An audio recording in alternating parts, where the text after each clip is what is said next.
성경 71페이지에 기록이 되어 있습니다.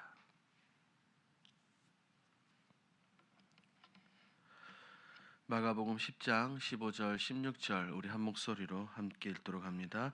내가 진실로 너희에게 이르노니 누구든지 하나님의 나라를 어린아이와 같이 받들지 않은 자는 결단코 그곳에 들어가지 못하리라 하시고 그 어린아이들을 안고 그들 위에 안수하시고 축복하시니라. 아멘. 오늘 본문의 배경은 예수님께서 하나님 나라에 들어가는 자들에 대한 합당한 태도를 가르치시는 장면입니다. 먼저 예수님은 사람들이 어린아이들을 예수님께 데려오자 제자들은 막았지만 어린아이와 같은 순수한 믿음이 있어야 하나님 나라에 들어가신다라고 말씀하셨죠. 이어지는 장면에서 한 부자 청년이 예수님께 영생을 얻는 방법을 묻지만 재물을 버리고 따르라고 하시자 그는 근심하며 떠납니다. 이 두 사건은 겸손하고 순전한 마음이 하나님 나라에 들어가는 핵심 조건임을 보여주죠. 오늘 본문이 우리에게 무엇을 말하고자 하는지 함께 살펴보겠습니다. 내용 관찰 1번입니다. 하나님 나라는 어떤 자들이 들어갈 수 있습니까? 15절 말씀을 보면 예수님께서는 하나님 나라에 들어가려면 다름 아닌 어린아이와 같이 받아들여야 한다고 말씀하셨습니다. 어린아이는 어떻습니까?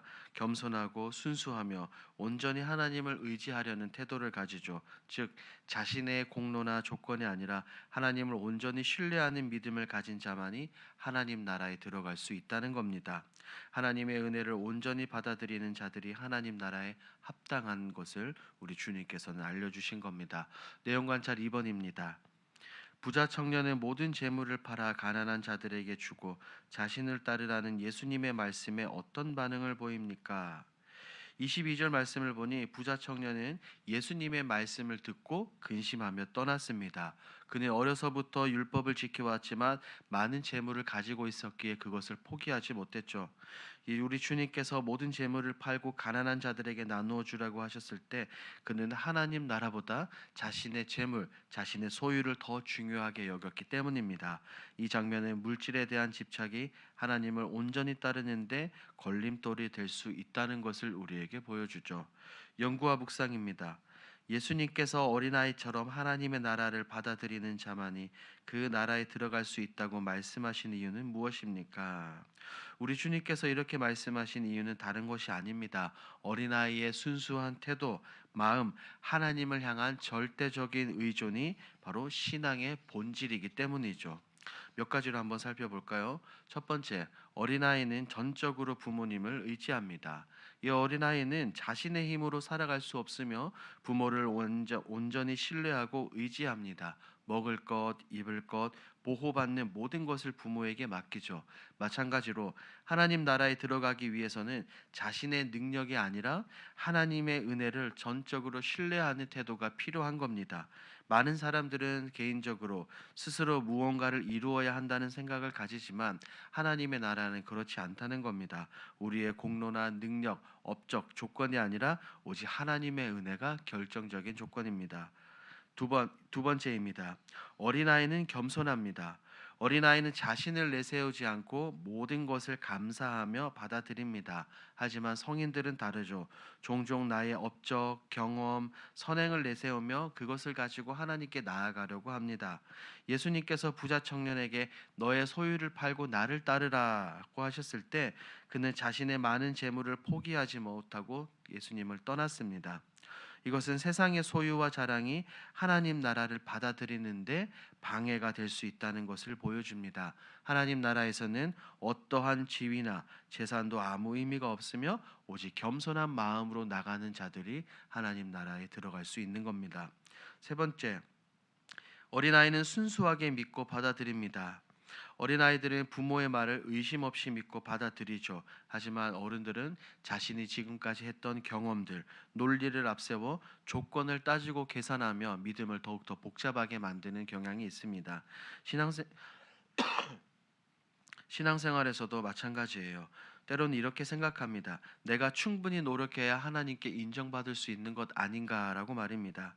그리고 내가 더 선한 삶을 살아야 하나님이 나를 사랑하실 것이다라는 이런 조건적인 믿음을 가지고 생각할 때가 많아요.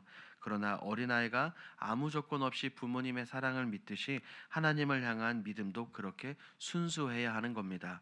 네 번째, 하나님의 나라는 인간의 공로로 얻는 것이 아닙니다. 우리 주님께서는 하나님의 나라가 율법을 잘 지킨다고 해서 들어갈 수 있는 것이 아니라 오직 하나님의 사랑과 은혜로 들어갈 수 있다는 것을 알려주셨습니다. 바리새인들은 어떻습니까? 철저한 율법 준수를 통해 의로워지려고 했고 부자 청년도 자신의 선행으로 영생을 얻으려고 했습니다. 하지만 주님께서는 이 모든 것이 아니라 하나님께서 주시는 선물임을 강조하셨죠. 그러므로 어린아이처럼 나의 공로를 의지하지 않고 하나님의 은혜를 온전히 받아들이는 자만이 하나님 나라에 들어갈 수 있습니다. 우리 주님께서는 오늘 본문에서 많은 사람들에게 이것을 말씀해 주셨던 겁니다. 느낀 점을 봅니다. 하나님의 나라는 겸손함과 단순함, 무엇이든 기쁘게 받아들이는 어린아이 같아야 들어갈 수 있다는 말씀에서 무엇을 느낍니까? 오늘 이 말씀을 보며 내가 정말 그런 태도를 가지고 살아가고 이런 태도로 신앙생활하고 있는지 스스로를 돌아보게 됩니다. 아이는 자신의 힘이나 자격을 주장하지 않고 부모를 전적으로 신뢰하며 모든 것을 받아들입니다. 하지만 때로는 저의 모습, 때로는 우리의 모습은 하나님의 말씀을 있는 그대로 단순하게 믿고 받아들이기보다 내 이성과 경험으로 계산하고 판단하며 내가 원하는 방식으로 하나님을 이해하려고 하나님을 믿으려고 할 때가 많았습니다. 더불어 신앙생활에서 하나님을 의지하기보다는 내가 무언가를 계속 해야 된다는 그런 생각에 빠지게 되었던 것 같아 반성하게 됩니다. 하나님 나라에 들어가는 것은 내가 얼마나 잘했느냐가 아니라 하나님의 은혜를 온전히 받아들여야 된다는 것을 다시 깨닫게 됩니다. 어린아이처럼 단순한 믿음으로 하나님을 신뢰하며 어떤 상황에서도 하나님의 사랑과 은혜, 말씀을 기쁨으로 받아들이는 겸손한 태도를 가지고 살아야겠다는 것을 다시금 생각을 해봅니다. 적용을 봅니다. 재물과 성공 등 내가 아직 내려놓지 못해 주님을 따르는데 방해가 되는 것은 무엇입니까? 우리가 주님을 따르는데 방해가 되는 것은 여러 가지 있지만 대표적으로 두 가지가 있겠죠. 물질에 대한 걱정과 사람들의 인정에 대한 욕심입니다. 경제적인 안정이 중요하다는 생각에 하나님의 뜻보다 나의 계획을 우선시할 때가 많으며 다른 사람들의 평가에 신경을 쓰느라 담대하게 신앙의 선택을 하지 못할 때도 있습니다. 이렇게 방해되는 것들, 즉 우리 주님을 따라가는데 방해가 되는 것들은 우리의 삶 가운데서 반드시 없애야 합니다. 그래서 우리는 분명하고 확실한 결단이 우리에게 필요한 겁니다. 마지막 결단을 봅니다. 어린아이와 같이 겸손하게 주님을 따르기 위해 무엇을 실천하겠습니까?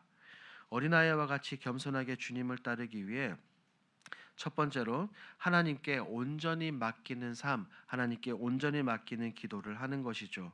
내 생각과 내 계획을 앞세우기보다 매일 아침 기도하는 겁니다. 하나님, 예수님, 오늘 제 삶을 온전히 주님께 맡깁니다라고 기도하며 어떠한 상황에서도 하나님의 인도하심을 구해보는 것은 어떻겠습니까? 두 번째, 순종하는 작은 실천을 이어가는 겁니다. 하나님께서 원하시는 일이라면 내 뜻과 다를지라도 기꺼이 따르고 순종하며 누군가를 돕거나 섬길 기회가 있을 때 계산하지 않고 기쁘게 행동하며 하나님께서 기뻐하시는 우리 주님께서 기뻐하시는 그런 하루하루를 살아가는 것이죠. 이런 것들을 통해 겸손하게 주님을 따를 수 있는 겁니다. 이 모든 것을 기억하시고 우리의 신앙생활 가운데 이 모든 것을 실천하시는 저와 여러분들이 되길 우리 주님의 이름으로 축복합니다. 아멘. 이 시간 오늘 들은 말씀을 기억하면서 우리 네 가지 기도 제목으로 함께 기도하겠습니다.